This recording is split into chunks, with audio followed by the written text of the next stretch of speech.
आम आदमी पार्टी की चिंता कम नहीं हो रही है। सत्ता से बाहर होने के बाद आपको लेकर लगातार खुलासे हो रहे हैं। अरविंद केजरीवाल जो अपने आप को कट्टर ईमानदार कह रहे थे, वो अब एक्सपोज हो गए हैं।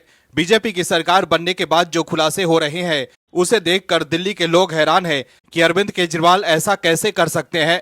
आम आदमी पार्टी ने जनता के साथ कितना बड़ा धोखा किया है, वो देखकर लोग चौंक गए हैं। दर्शकों, कट्टर ईमानदार बनने वाले लोगों की पोल खुल गई है। बीजेपी ने फोटो दिखाकर सबूत के साथ केजरीवाल और आप को एक्सपोज कर दिया है।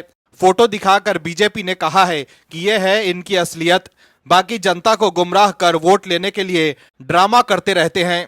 वहीं अब आप सांसद संजय सिंह को भी बात समझ आ गई है कि वो गलत ट्रैक पर चल रहे थे।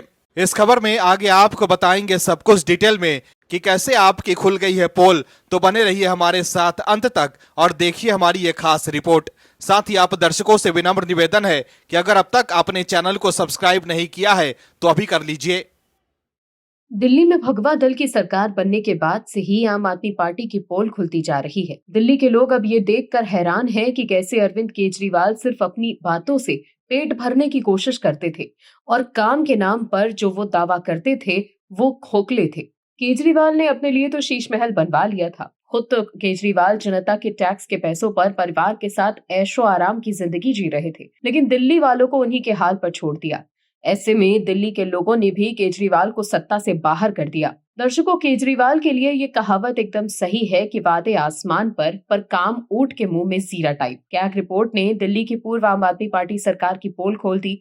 दर्शकों, अरविंद केजरीवाल की आम आदमी पार्टी की सरकार कहती थी कि हम दिल्ली को हेल्थ के मामले में ऐसा बना देंगे कि विदेशों से लोग आएंगे यहाँ इलाज कराने। दर्शकों, यही नहीं, वो अस्पतालों के नाम पर पूर्वांचल के लोगों को भी कोसने में नहीं चूकते थे कि बिहार और पूर्वांचल के लोग दिल्ली आकर अपना इलाज कराते हैं। लेकिन सच बात तो ये है कि दिल्ली में लोगों को ना बेहतर हेल्थ मिल रही थी और ना ही सुविधाएं। वैश्विक स्तर का हमने हेल्थ स्ट्रक्चर बनाया है, लेकिन सच तो ये है कि मोहल्ला क्लिनिक कोई बेहतरीन कॉन्सेप्ट नहीं, बल्कि आम आदमी पार्टी का मोहल्ला क्लिनिक सिर्फ घोटाला करने का पोटा केबिन था, जो पूरी दिल्ली में इधर उधर कूड़े के ढेर की तरह कहीं भी मिल जाता था। विधानसभा में सीएम रेखा गुप्ता ने कैग की दूसरी रिपोर्ट पेश की। ये रिपोर्ट हेल्थ सेक्टर को लेकर थी।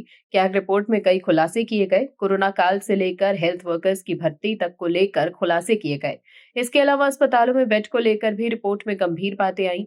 रिपोर्ट की माने तो दिल्ली की पिछली सरकार को पर्याप्त मात्रा में फंड मुहैया कराया गया था, लेकिन जनता के हित में उसे 100% खर्च नहीं किया गया। इसका खामियाजा आम लोगों को भुगतना पड़ा। रिपोर्ट में कई चौंकाने वाले खुलासे हुए। कैग की रिपोर्ट के अनुसार दिल्ली में पिछली आम आदमी पार्टी के नेतृत्व वाली सरकार ने राष्ट्रीय राजधानी में कोविड महामारी फंड को व्यापक रूप में यूज नहीं किया। इसमें केंद्र सरकार की ओर से जारी कुल 787.91 करोड़ रुपए में से केवल 582.84 करोड़ रुपए को यूज किया गया। साल 2016-17 से 2021-22 की अवधि के लिए कैग की परफॉर्मेंस ऑडिट रिपोर्ट 5 में भी आम आदमी पार्टी सरकार के तहत मोहल्ला क्लिनिकों को गंभीर स्थिति को चिन्हित किया गया। रिपोर्ट में कहा गया कि 21 मोहल्ला क्लिनिकों में शौचालय नहीं है, 15 में बिजली की व्यवस्था नहीं है, 6 में जांच के लिए कोई टेबल नहीं, इसके अलावा 12 में शारीरिक रूप से विकलांगों के लिए कोई सुविधा नहीं है। रिपोर्ट में यह भी बताया गया कि दिल्ली के 16 सरकारी अस्पतालों में ब्लड बैंक, 15 में पोस्टमार्टम हाउस, 14 में इंसेंटिव केयर यूनिट यानी आईसीयू, 12 में एम्बुलेंस सर्विसेज और 8 अस्पतालों में ऑक्सीजन तक की सुविधा नहीं है। इस रिपोर्ट में अस्पतालों में डॉक्टरों से लेकर नर्सों की कमी, उपकरणों की जरूरत और दवाओं की खरीद पर सवाल उठाए गए हैं। कैग रिपोर्ट के अनुसार दिल्ली के अस्पतालों में जरूरी दवाओं और उपकरणों की भारी कमी है। वहीं 11 साल के शासन में सिर्फ 3 अस्पताल यहाँ तो बने हैं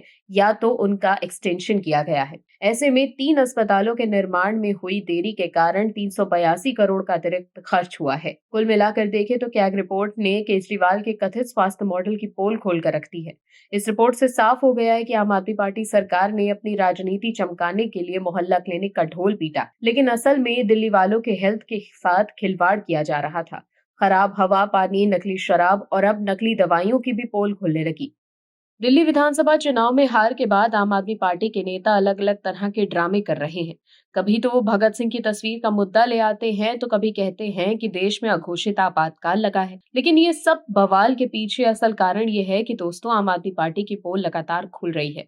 अब ये लोग समझ ही नहीं पा रहे कि कैसे दिल्ली की जनता से नजरें मिलाएं, जिनसे ये कहते थे कि हम आपको और आपके जीवन को स्वर्ग की तरह बना देंगे, सारी मुसीबतों को हटा देंगे, लेकिन ऐसा कुछ हुआ नहीं। एक तरफ बीजेपी रोज पोल खोल रही है कि आम आदमी पार्टी सड़क पर लगातार ड्रामा करके जान बचा लेना चाहती है, लेकिन लगातार आम आदमी पार्टी की पोल खुल रही है विधानसभा में, जिसकी वजह से आम आदमी पार्टी को मुंह छुपाना भारी पड़ रहा है। दर्शकों, दिल्ली विधानसभा में उपराज्यपाल के अभिभाषण के बाद पेश धन्यवाद प्रस्ताव पर बोलते हुए मुख्यमंत्री रेखा गुप्ता ने आम आदमी पार्टी को जमकर निशाने पर लिया। उन्होंने कहा कि बाबा साहेब भीमराव अंबेडकर की तस्वीर तो सिर्फ बहाना है, उनका असली मकसद कैग रिपोर्ट पर विधानसभा में हो रही चर्चा से भागना था। इसके साथ ही सीएम रेखा गुप्ता ने आम आदमी पार्टी के शीर्ष नेतृत्व पर भी हमला बोला और कहा कि उनका काम इस सदन में बैठे अपने चंगू मंगू के माध्यम से वीडियो बनवाना है, ताकि उस वीडियो को वो प्रचारित और प्रसारित कर सके। सीएम रेखा गुप्ता ने उस वीडियो का जिक्र करते हुए कहा कि एक वीडियो रिलीज हुआ है जिस दिन मैं सचिवालय में पद ग्रहण करने गई थी। उस दिन वहां रखे एकमात्र बुके को देखकर सब लोग मुझे बारी बारी से बधाई दे रहे थे। तो आम आदमी पार्टी ने उसी दौरान शूट किए गए वीडियो को जारी करते हुए कहा कि मुख्यमंत्री ने एक बुके से कईयों को निपटा दिया। इसी घटना को लेकर सीएम रेखा गुप्ता ने आगे कहा कि भाई, मैं तो बनियों की लड़की हूँ, मैं तो फिजूल खर्ची करती ही नहीं। इस दिल्ली में जनता का एक एक रुपया जो कि राजस्व के रूप में हमें मिलता है, एक भी रुपए का दुरुपयोग मैं होने नहीं दूंगी। इस सदन के माध्यम से मैं कहती हूँ, भाई एक बुके इस्तेमाल कर लिया तो क्या गलती कर दी भाई, पैसा बचाया है, खराब तो नहीं किया। और ये भी बताना चाहूंगी कि जो भी लोग इस लूटपाट में, भ्रष्टाचार में संलिप्त हैं, एक भी व्यक्ति को छोड़ेंगे नहीं, उन्हें एक एक की पाई का जवाब देना होगा। वहीं आम आदमी पार्टी पर हमला करते हुए रेखा गुप्ता ने ये भी कहा कि ये वो लोग हैं जो दिल्ली से टैक्स वसूल कर दूसरे राज्यों के चुनावों में इसका इस्तेमाल करते हैं। उनका मात्र एक मकसद कलेक्शन करना था। रेखा गुप्ता ने आगे बताया कि हम एक एक करके सभी कैग रिपोर्ट्स जारी कर रहे हैं, इसीलिए वो घबरा गए हैं और उनकी सांसें ऊपर नीचे हो रही हैं। उनकी इतनी हिम्मत ही नहीं कि वो सदन में आकर सामने बैठ सकें और उसे सुन सकें। उन्हें यहाँ से बाहर निकलने का एक बहाना चाहिए था, इसीलिए उन्होंने बाबा साहेब भीमराव अंबेडकर की तस्वीर का मुद्दा उठा दिया। वहीं बीजेपी ने भी आम आदमी पार्टी पर हमला बोला। दरअसल दिल्ली की रेखा गुप्ता सरकार पर बीते दिनों आम आदमी पार्टी ने आरोप लगाया था कि उन्होंने आते ही सीएम ऑफिस से भगत सिंह और बाबा साहेब भीमराव अंबेडकर की तस्वीर हटा दी। हालांकि बीजेपी और बाद में सीएम रेखा गुप्ता ने खुद तस्वीरों और वीडियो से ये बताया कि तस्वीरें हटाई नहीं गई हैं। अब इस बीच एक तस्वीर सामने आई है जिसके बाद बीजेपी आम आदमी पार्टी पर हमलावर है। तस्वीर आम आदमी पार्टी कार्यालय की है जिसमें भगत सिंह और भीमराव अंबेडकर की तस्वीर नहीं है। दिल्ली बीजेपी के एक्स हैंडल ने आम आदमी पार्टी के निलंबित विधायकों की एक तस्वीर साझा की जिसमें गोपाल राय के साथ बाकी आम आदमी पार्टी नेता मौजूद हैं।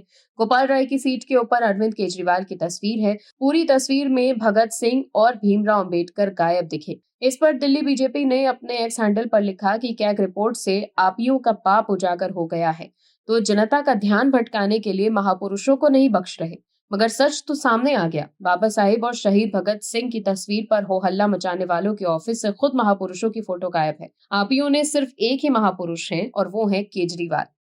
दिल्ली में करारी हार के बाद आम आदमी पार्टी के नेता बेचैन हो गए हैं। दिल्ली के लोगों ने आम आदमी पार्टी का ऐसा बुरा हाल किया है कि अब आपके नेता तिलमिलाए हुए घूम रहे हैं। आम आदमी पार्टी सांसद संजय सिंह, जो प्रेस कॉन्फ्रेंस कर लोगों का पेट बातों से भर के ही कोशिश करते थे, अब उनका हाल क्या हो गया है वो देखिए आप लोग। ऐसा लग रहा है जैसे केजरीवाल ने संजय सिंह से कह दिया हो कि प्रेस कॉन्फ्रेंस करने से कुछ नहीं होगा, झाड़ू उठानी होगी।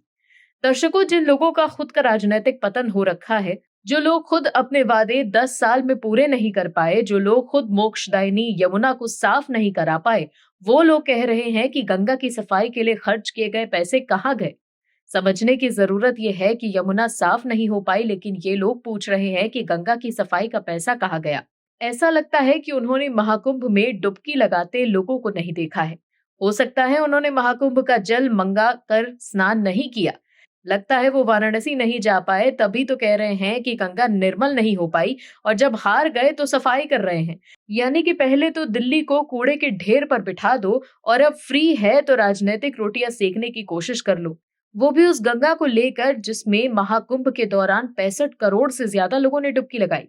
दर्शकों, आम आदमी पार्टी के राज्यसभा सांसद संजय सिंह गाजियाबाद के दौरे पर गए थे। संजय सिंह ने गाजियाबाद की खोड़ा कॉलोनी स्थित अंबेडकर पार्क में सफाई अभियान चलाया। इस दौरान पार्टी के नेता और कार्यकर्ता भी वहां मौजूद रहे। करीब 1.5 घंटे तक चले सफाई अभियान के दौरान पार्टी नेताओं और कार्यकर्ताओं के साथ संजय सिंह ने अंबेडकर पार्क की सफाई की। मीडिया से बातचीत के दौरान संजय केंद्र की मोदी सरकार पर और योगी सरकार पर हमलावर नजर आए। उत्तर प्रदेश में हुए महाकुंभ को लेकर भी बीजेपी सरकार पर संजय सिंह ने गंभीर आरोप लगाए। आम आदमी पार्टी के राज्यसभा सांसद संजय सिंह ने कहा कि गाजियाबाद के खोड़ा कॉलोनी स्थित अंबेडकर पार्क में जब हम पहुंचे तो काफी गंदगी दिखी। पार्टी पदाधिकारी और कार्यकर्ताओं के साथ अंबेडकर पार्क में सफाई अभियान चलाया गया। हर एक महीने किसी न किसी क्षेत्र में आम आदमी पार्टी द्वारा श्रमदान सफाई अभियान को चलाया जाएगा। जिला और ब्लॉक की कमेटियों को भी इस अभियान के साथ जोड़ा जाएगा। उत्तर प्रदेश के सभी जिलों में आम आदमी पार्टी द्वारा श्रमदान सफाई अभियान चलाया है। संजय सिंह ने यह भी बताया कि सेवा और संघर्ष ही आम आदमी पार्टी की पहचान है। संजय ने उत्तर प्रदेश की योगी सरकार पर आरोप लगाते हुए कहा कि अव्यवस्था के कारण महाकुंभ में भगदड़ हुई और बड़ी संख्या में श्रद्धालुओं की जान चली गई। हमें जानकारी मिली है कि बहुत से लोगों को अब तक मुआवजा तक नहीं मिला। उनके परिजन मुआवजे के लिए दर-बदर की ठोकरें खा रहे हैं। निश्चित तौर पर यूपी की सरकार को इस पर विशेष रूप से ध्यान देना चाहिए। सीपीसीबी की रिपोर्ट का हवाला देते हुए सांसद संजय सिंह ने बताया कि हाल ही में जो रिपोर्ट आई है वो बेहद गंभीर है। संजय सिंह ने दावा करते हुए कहा कि रिपोर्ट में बताया गया है कि गंगा का पानी पीने और नहाने के लायक नहीं है। संजय सिंह ने ये भी कहा कि ये रिपोर्ट किसी प्राइवेट संस्था नहीं बल्कि मोदी सरकार के अधीन काम करने वाले विभाग द्वारा जारी की गई है। मोदी सरकार को बताना चाहिए कि नमामि गंगे प्रोजेक्ट पर 40,000 करोड़ रुपए खर्च किए गए थे। नमामि गंगे प्रोजेक्ट पर खर्च हुई ये रकम कहाँ है और इसका क्या हुआ? गंगा साफ तो हुई नहीं, पैसे का क्या हुआ? इस पर केंद्र सरकार को जवाब देना चाहिए। दर्शकों, जो दिल्ली वालों को मुंह दिखाने लायक नहीं बचे, अब वो सवाल कर रहे हैं। महाकुंभ के दौरान जिस गंगा में 65 करोड़ लोगों ने डुबकी लगाई, उसको लेकर वो सवाल कर रहे हैं, लेकिन दिल्ली में यमुना की सफाई क्यों नहीं करवा पाए, इस पर अभी तक चुप्पी साधे हुए हैं। Bureau report, OMH news. आप दर्शकों से विनम्र निवेदन है कि चैनल को सब्सक्राइब जरूर करें